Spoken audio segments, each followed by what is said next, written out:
ఈరోజు నాకైతే తిట్లు కన్ఫామ్ అని ఫిక్స్ అయిపోయా. సర్లే రోజు కన్నా 4 తిట్లు ఎక్స్ట్రా అనుకొని ధైర్యం చేసి రెసిపీ రెడీ చేశాను. తిన్నాక ఏమన్నారో లాస్ట్లో చెప్తా, వీడియో స్కిప్ చేయకుండా చూడండి. అసలు నాకు ఒకటి అర్థం కాదు, మా ఇంట్లోనే ఇలా ఉన్నారా, మీ ఇంట్లో కూడా ఇలా ఉన్నారా అర్థమే అవ్వడం లేదు. అసలు ఒక కర్రీలో టమాటాలు ఎర్రగడ్డలు కనిపించకుండా ఎలా అండి కర్రీ చేసేది? ఎప్పుడు కర్రీ చేసినా టమాటా అట్టే ఉన్నది, ఎర్రగడ్డలు అట్లే ఉన్నాయి, ఇట్లా కాదు అట్లా కాదు అంటనే ఉంటారు.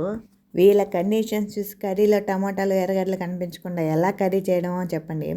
సర్లే మిక్సీలో వేసి పేస్ట్ లాగా చేసి వేద్దామంటే అలా వద్దంటారు. పోనీలే ఆయిల్ ఎక్కువగా వేసి బాగా వాడ్చి చేస్తే బాగుంటుంది అనుకుంటే ఆయిల్ ఉండకూడదంట.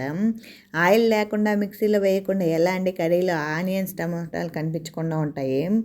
చూస్తూ ఉంటే వెజిటేబుల్ షాపర్ కనిపించింది. ఇది ఎప్పుడో తీసుకున్నాను, ఒక 3 ఏళ్ల క్రితము. ఇప్పుడు యూస్ అవుతుంది. సరే ఒకసారి దీంట్లో ట్రై చేసి చూద్దాం అనేసి ఈరోజు దాంట్లో ట్రై చేశాను. హాయ్ ఫ్రెండ్స్, ఈరోజు రెసిపీ వచ్చి శామగడ్డల కారపులుసు. అదేనండి, శామగడ్డలు అంటే శామ దుంపలు, మా సైడ్ శామగడ్డలే అంటారు. ముందుగా కడాయి పెట్టి స్టవ్ ఆన్ చేసి కారపులుసుకి కావాల్సిన మసాలా అయితే వేయించేసుకున్నాను. ఈ మసాలా వల్ల కారపులుసు మంచి టేస్ట్ వస్తుంది.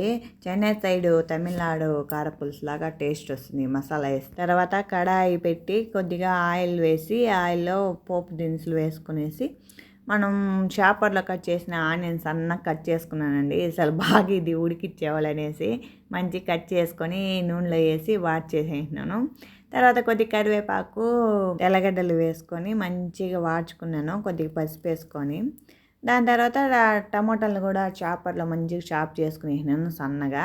అవి కూడా వేసుకునేసి మంచిగా వాడ్చుకునేసి దాంట్లోనే కారప్పొడి వేసి కొద్దిగా సరిపడే నీళ్ళు పోసేసి మంచిగా ఉడికేదాకా మూత పెట్టేసి ఉడికిచ్చేసినాను. ఈ లోపల మనం ముందుగా ఉడికించుకున్న శామగడ్డల్ని మంచిగా తోలు తీసి సన్న కట్ చేసి పెట్టుకోవాలి.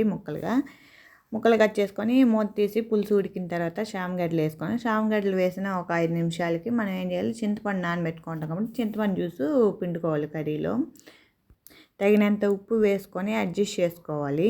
ఇంకా 5 నిమిషాల కర్రీ దింపే ముందు మనం ముందుగా వేయించుకున్న మసాలాలని మంచిగా దంచి పొడిలాగా చేసుకొని దీంట్లో వేసుకొని కొత్తిమీర వేసుకొని కర్రీ దింపేయడమే. 2 సెకండ్లు ఉంటే చాలు, తర్వాత ఎక్కువ ఉడకాల్సిన అవసరం లేదు. మీ ఇంట్లో కూడా కర్రీలో టమాటాలు ఎర్రగడ్డలు ఎత్తి పక్కన పెట్టే బ్యాచ్ ఉంటే వాళ్ళకైతే ఈ విధంగా ట్రై చేయండి. సూపర్గా ఉంది. కారపులుసు అయితే ఎక్సలెంట్గా కుదిరింది. నేను ఈరోజు తిట్ల నుంచి తప్పించుకున్నాను. ఈ వీడియో నచ్చినట్టయితే లైక్ చేయండి, షేర్ చేయండి, సబ్స్క్రైబ్ చేయండి.